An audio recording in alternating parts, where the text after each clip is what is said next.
The Fourth Man by Agatha Christie. Canon Parfit panted a little. Running for trains was not much of a business for a man of his age. For one thing, his figure was not what it was, and with the loss of his slender silhouette went an increasing tendency to be short of breath. This tendency the canon himself always referred to, with dignity, as "my heart, you know." He sank into the corner of the first-class carriage with a sigh of relief. The warmth of the heated carriage was most agreeable to him. Outside, the snow was falling. Lucky to get a corner seat on a long night journey. Miserable business if you didn't. There ought to be a sleeper on this train. The other three corners were already occupied, and noting this fact, Canon Parfit became aware that the man in the far corner was smiling at him in gentle recognition. He was a clean-shaven man with a quizzical face and hair, just turning gray on the temples. His profession was so clearly the law that no one could have mistaken him for anything else for a moment. Sir George Durand was, indeed, a very famous lawyer. "Well, Parfit," he remarked genially, "you had a run for it, didn't you?" "Very bad for my heart, I'm afraid," said the canon. "Quite a coincidence meeting you, Sir George. Are you going far north?" "Newcastle," said Sir George laconically. "By the way," he added, "do you know Dr. Campbell Clark?" The man sitting on the same side of the carriage as the canon inclined his head pleasantly. "We met on the platform," continued the lawyer. "Another coincidence." Canon Parfit looked at Dr. Campbell Clark with a good deal of interest. It was a name of which he had often heard. Dr. Clark was in the forefront as a physician and mental specialist, and his last book, The Problem of the Unconscious Mind, had been the most discussed book of the year. Canon Parfit saw a square jaw, very steady blue eyes, and reddish hair untouched by gray, but thinning rapidly, and he received also the impression of a very forceful personality. By a perfectly natural association of ideas, the canon looked across to the seat opposite him, half expecting to receive a glance of recognition there also, but the fourth occupant of the carriage proved to be a total stranger, a foreigner, the canon fancied. He was a slight dark man, rather insignificant in appearance. Hunched in a big overcoat, he appeared to be fast asleep. "Canon Parfit of Bradchester?" inquired Dr. Campbell Clark in a pleasant voice. The canon looked flattered. Those scientific sermons of his had really made a great hit, especially since the press had taken them up. Well, that was what the church needed, good modern up-to-date stuff. "I have read your book with great interest, Dr. Campbell Clark," he said, "though it's a bit too technical here and there for me to follow." Durand broke in. "Are you for talking or sleeping, Canon?" he asked. "I'll confess at once that I suffer from insomnia, and that therefore I'm in favor of the former." "Oh, certainly. By all means," said the canon. "I seldom sleep on these night journeys, and the book I have with me is a very dull one." "We are at any rate a representative gathering," remarked the doctor with a smile. "The church, the law, the medical profession. Not much we couldn't give an opinion on between us, eh?" laughed Durand. "The church for the spiritual view, myself for the purely worldly and legal view, and you, doctor, with the widest field of all, ranging from the purely pathological to the super-psychological. Among the three of us we should cover any ground pretty completely, I fancy." "Not so completely as you imagine, I think," said Dr. Clark. "There's another point of view, you know, that you left out, and that's rather an important one." "Meaning?" queried the lawyer. "The point of view of the man in the street. Is that so important? Isn't the man in the street usually wrong?" "Oh, almost always. But he has the thing that all expert opinion must lack, the personal point of view. In the end, you know, you can't get away from personal relationships. I've found that in my profession. For every patient who comes to me genuinely ill, at least 5 come who have nothing whatever the matter with them except an inability to live happily with the inmates of the same house. They call it everything, from housemaid's knee to writer's cramp, but it's all the same thing, the raw surface produced by mind rubbing against mind. You have a lot of patients with nerves." "I suppose," the canon remarked disparagingly. His own nerves were excellent. "Ah, and what do you mean by that?" The other swung round on him, quick as a flash. "Nerves. People use that word and laugh after it, just as you did. Nothing the matter with so-and-so, they say. Just nerves. But, good God, man, you've got the crux of everything there. You can get at a mere bodily ailment and heal it. But at this day we know very little more about the obscure causes of the 101 forms of nervous disease than we did in, well, the reign of Queen Elizabeth. "Dear me," said Canon Parfit, a little bewildered by this onslaught. "Is that so?" "Mind you, it's a sign of grace," Dr. Campbell Clark went on. "In the old days we considered man a simple animal, body and soul, with stress laid on the former.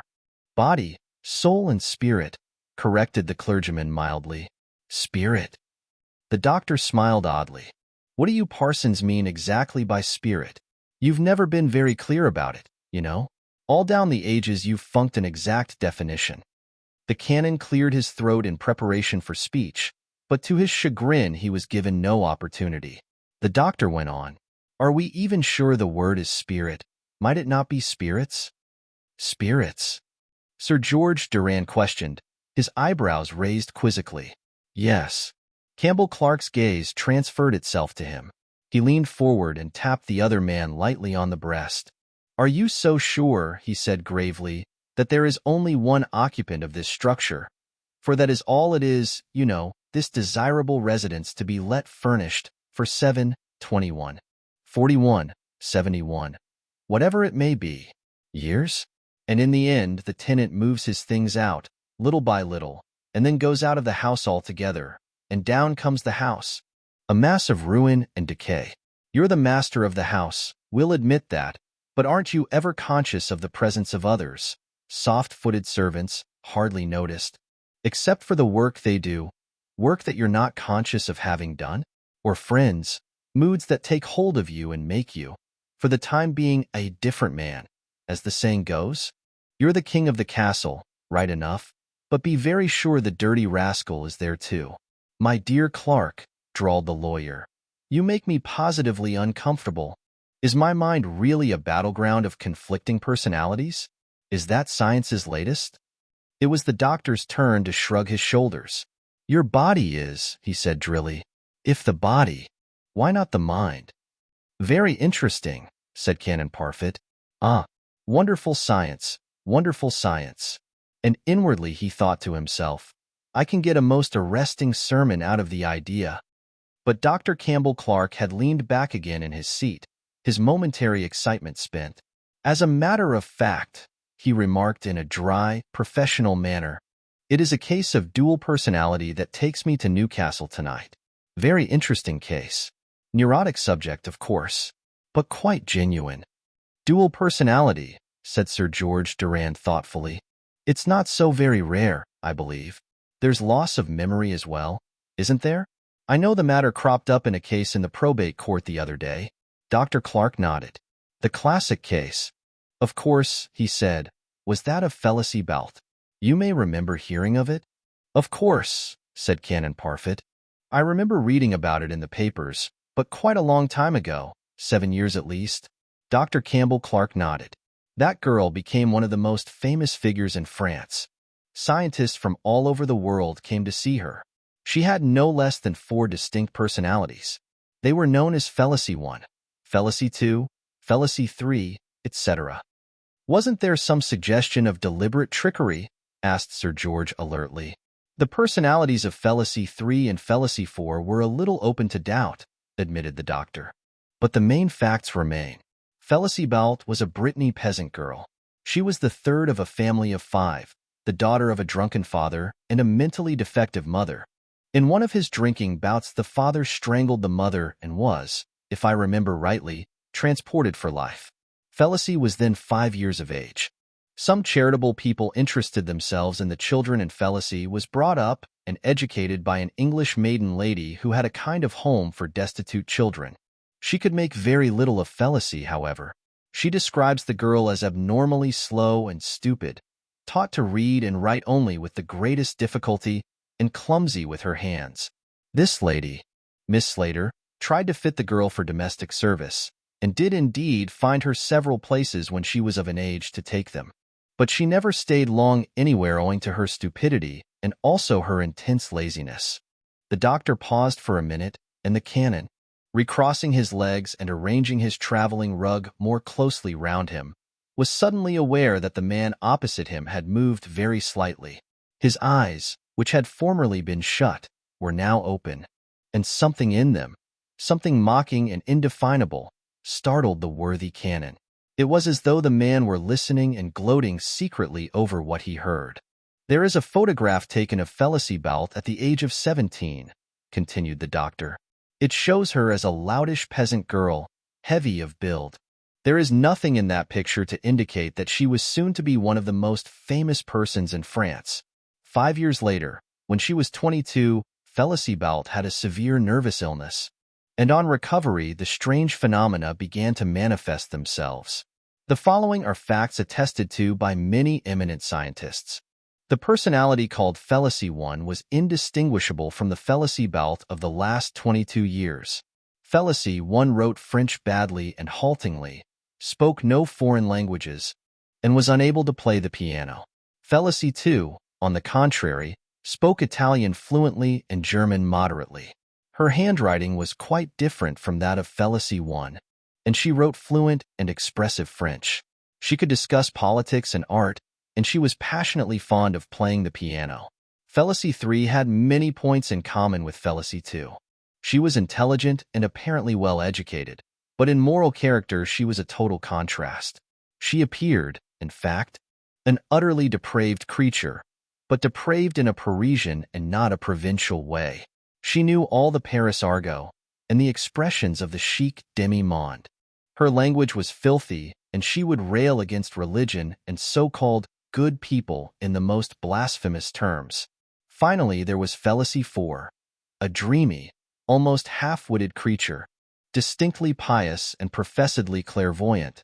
But this fourth personality was very unsatisfactory and elusive, and has been sometimes thought to be a deliberate trickery on the part of Felicity, a kind of joke played by her on a credulous public. I may say that, with the possible exception of Felicity, each personality was distinct and separate and had no knowledge of the others. Felicity was undoubtedly the most predominant and would last sometimes for a fortnight at a time. Then Felicity would appear abruptly for a day or two. After that, perhaps, Felicity 3 or 4. But the two latter seldom remained in command for more than a few hours. Each change was accompanied by severe headache and heavy sleep, and in each case there was complete loss of memory of the other states, the personality in question taking up life where she had left it, unconscious of the passage of time. "Remarkable," murmured the canon. "Very remarkable. As yet we know next to nothing of the marvels of the universe." "We know that there are some very astute impostors in it," remarked the lawyer dryly. "The case of Felicity was investigated by lawyers as well as by doctors and scientists," said Dr. Campbell Clark quickly. "Maitre Quembellier, you remember, made the most thorough investigation and confirmed the views of the scientists. And after all, why should it surprise us so much? We come across the double-yolked egg, do we not? And the twin banana? Why not the double soul? Or in this case, the quadruple soul in the single body?" "The double soul?" protested the canon. Dr. Campbell Clark turned his piercing blue eyes on him. "What else can we call it? That is to say, if the personality is the soul? It is a good thing such a state of affairs is only in the nature of a freak," remarked Sir George. "If the case were common, it would give rise to pretty complications." "The condition is, of course, quite abnormal," agreed the doctor. "It was a great pity that a longer study could not have been made, but all that was put an end to by Felicity's unexpected death. There was something queer about that, if I remember rightly," said the lawyer slowly. Dr. Campbell Clark nodded. "A most unaccountable business. The girl was found one morning dead in bed. She had clearly been strangled. But to everyone's stupefaction, it was presently proved beyond doubt that she had actually strangled herself. The marks on her neck were those of her own fingers, a method of suicide which, though not physically impossible, must have necessitated terrific muscular strength and almost superhuman willpower. What had driven the girl to such straits has never been found out. Of course, her mental balance must always have been precarious. Still, there it is. The curtain has been rung down forever on the mystery of Felicity. It was then that the man in the far corner laughed. The other three men jumped as though shot. They had totally forgotten the existence of the fourth among them. As they stared towards the place where he sat, still hunched in his overcoat, he laughed again. "You must excuse me, gentlemen," he said, in perfect English that had, nevertheless, a foreign flavor. He sat up, displaying a pale face with a small jet-black mustache. "Yes, you must excuse me," he said, with a mock bow. "But really, in science, is the last word ever said?" "You know something of the case we have been discussing?" asked the doctor courteously. "Of the case? No, but I knew her." "Felicie Balt?" "Yes, and Annette Ravel also." "You have not heard of Annette Ravel, I see? And yet the story of the one is the story of the other. Believe me, you know nothing of Felicie Balt if you do not also know the history of Annette Ravel." He drew out a watch and looked at it. "Just half an hour before the next stop. I have time to tell you the story, that is, if you care to hear it." "Please tell it to us," said the doctor quietly. "Delighted," said the canon. "Delighted." Sir George Durand merely composed himself in an attitude of keen attention. "My name, gentlemen," began their strange traveling companion, "is Raoul Leterdeau. You have spoken just now of an English lady, Miss Slater, who interested herself in works of charity. I was born in that Brittany fishing village, and when my parents were both killed in a railway accident, it was Miss Slater who came to the rescue and saved me from the equivalent of your English workhouse. There were some 20 children under her care, girls and boys. Among these children were Felicie Balt and Annette Ravel. If I cannot make you understand the personality of Annette, gentlemen, you will understand nothing. She was the child of what you call a fille de joie who had died of consumption abandoned by her lover.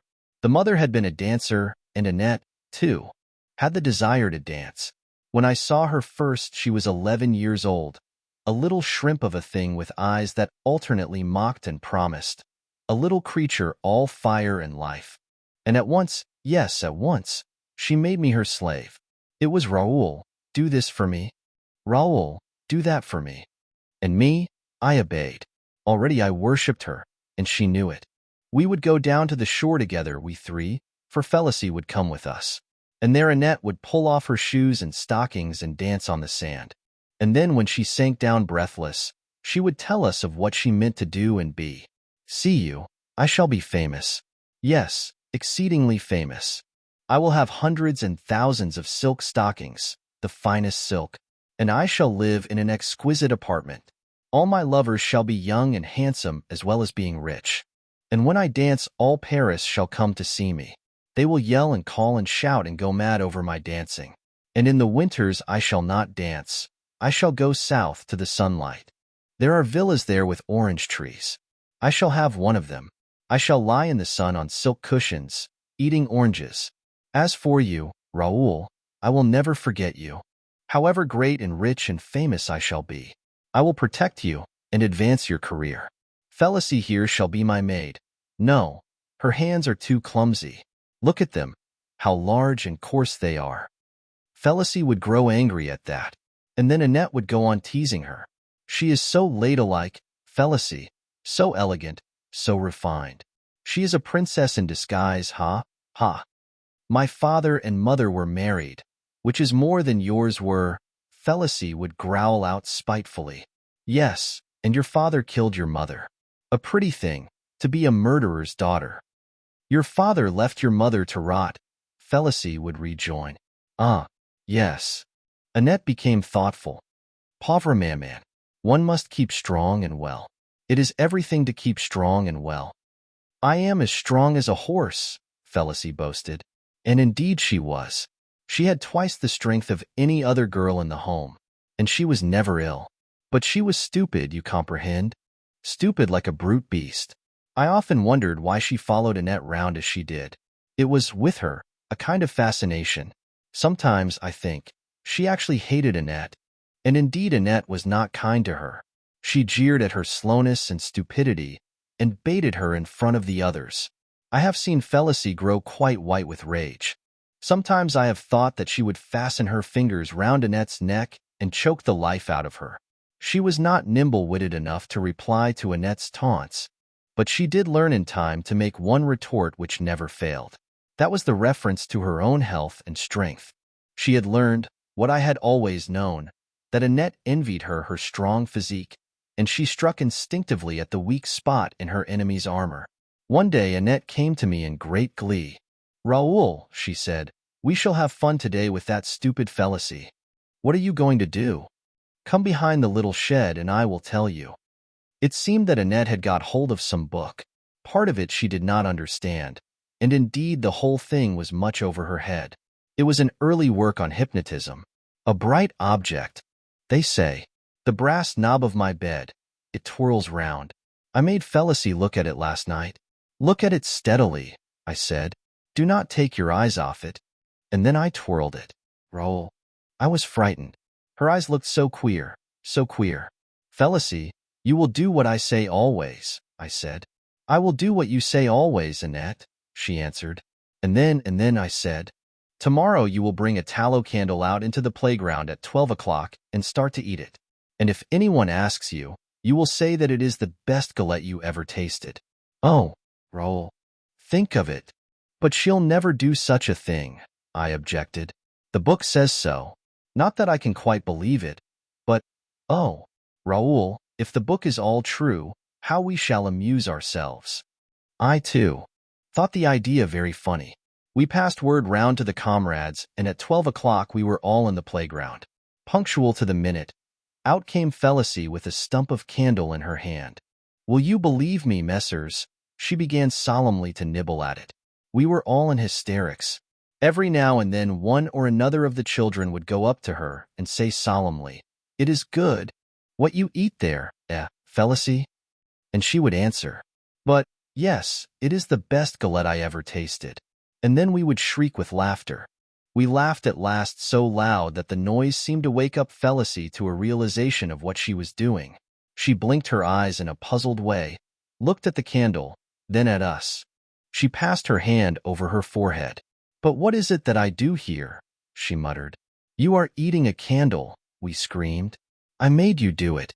I made you do it," cried Annette, dancing about. Felicie stared for a moment. Then she went slowly up to Annette. "So it is you. It is you who have made me ridiculous? I seem to remember. I will kill you for this." She spoke in a very quiet tone, but Annette rushed suddenly away and hid behind me. "Save me, Raoul. I am afraid of Felicie." "It was only a joke, Felicie. Only a joke." "I do not like these jokes," said Felicie. "You understand? I hate you. I hate you all." She suddenly burst out crying and rushed away. Annette was, I think, scared by the result of her experiment and did not try to repeat it. But from that day on her ascendancy over Felicie seemed to grow stronger. Felicie, I now believe, always hated her. But nevertheless she could not keep away from her. She used to follow Annette around like a dog. Soon after that, messers, employment was found for me, and I only came to the home for occasional holidays. Annette's desire to become a dancer was not taken seriously, but she developed a very pretty singing voice as she grew older, and Miss Slater consented to her being trained as a singer. She was not lazy, Annette. She worked feverishly, without rest. Miss Slater was obliged to prevent her doing too much. She spoke to me once about her. "You have always been fond of Annette," she said. "Persuade her not to work too hard. She has a little cough lately that I do not like." My work took me far afield soon afterwards. I received 1 or 2 letters from Annette at first, but then came silence. For 5 years after that I was abroad. Quite by chance, when I returned to Paris, my attention was caught by a poster advertising Annette Ravelli with a picture of the lady. I recognized her at once. That night I went to the theater in question. Annette sang in French and Italian. On the stage she was wonderful. Afterwards I went to her dressing room. She received me at once. "Why, Raoul," she cried, stretching out her whitened hands to me. "This is splendid. Where have you been all these years?"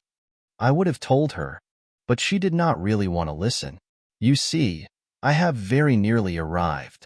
She waved a triumphant hand round the room filled with bouquets. "The good Miss Slater must be proud of your success." "That old one?" "No, indeed. She designed me, you know, for the conservatoire." decorous concert singing. But me, I am an artist. It is here, on the variety stage, that I can express myself. Just then a handsome middle-aged man came in. He was very distinguished. By his manner, I soon saw that he was Annette's protector. He looked sideways at me, and Annette explained. A friend of my infancy. He passes through Paris, sees my picture on a poster, et voilà. The man was then very affable and courteous. In my presence he produced a ruby and diamond bracelet and clasped it on Annette's wrist. As I rose to go, she threw me a glance of triumph and a whisper. I arrive, do I not? You see, all the world is before me. But as I left the room, I heard her cough, a sharp, dry cough. I knew what it meant, that cough. It was the legacy of her consumptive mother. I saw her next 2 years later. She had gone for refuge to Miss Slater. Her career had broken down. She was in a state of advanced consumption for which the doctors said nothing could be done. I shall never forget her as I saw her then. She was lying in a kind of shelter in the garden. She was kept outdoors night and day. Her cheeks were hollow and flushed, her eyes bright and feverish. She greeted me with a kind of desperation that startled me. It is good to see you, Raoul. You know what they say, that I may not get well? They say it behind my back, you understand. To me they are soothing and consolatory. But it is not true, Raoul, it is not true. I shall not permit myself to die. Die? With beautiful life stretching in front of me? It is the will to live that matters. All the great doctors say that nowadays. I am not one of the feeble ones who let go. Already I feel myself infinitely better. Infinitely better. Do you hear?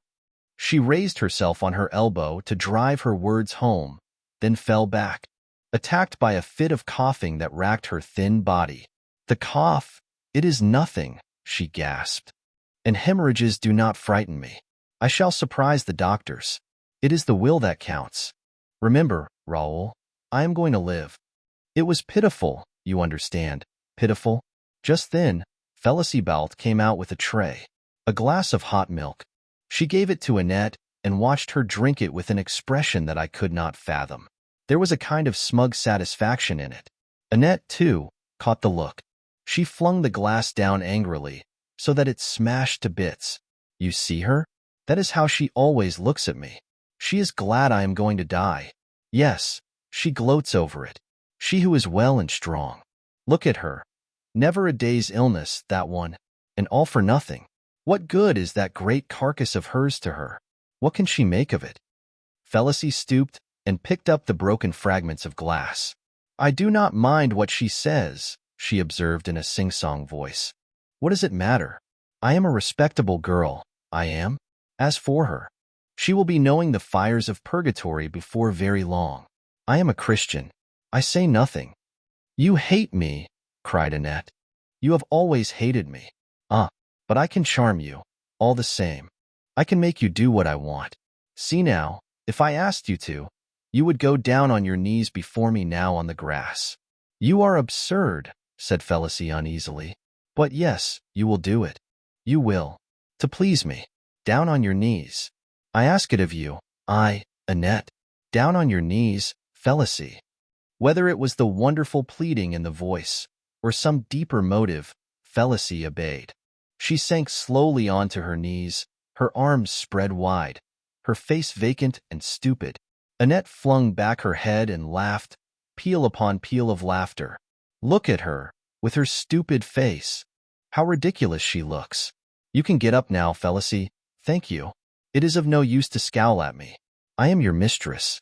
You have to do what I say. She lay back on her pillows exhausted. Felicie picked up the tray and moved slowly away.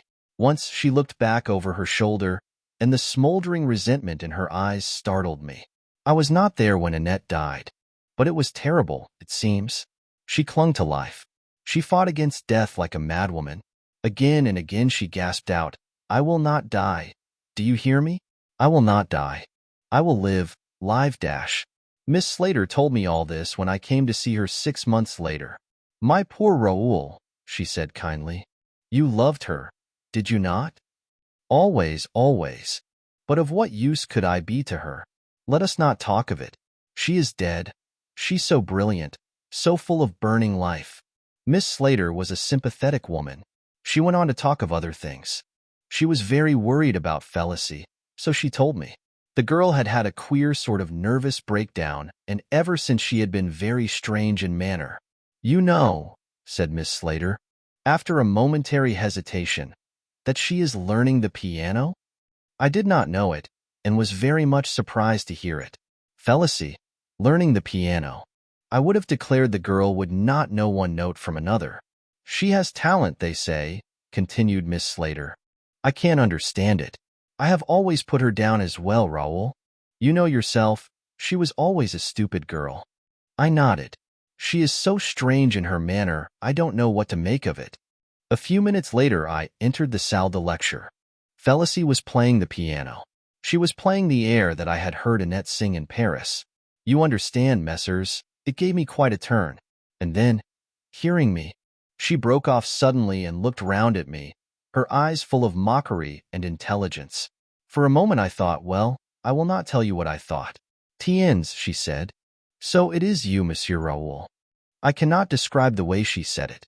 To Annette I had never ceased to be Raoul. But Felicie, since we had met as grown-ups, always addressed me as Monsieur Raoul. But the way she said it now was different, as though the Monsieur, slightly stressed, was somehow amusing. Why, Felicie, I stammered, you look quite different today. Do I? She said reflectively. It is odd that. But do not be so solemn, Raoul.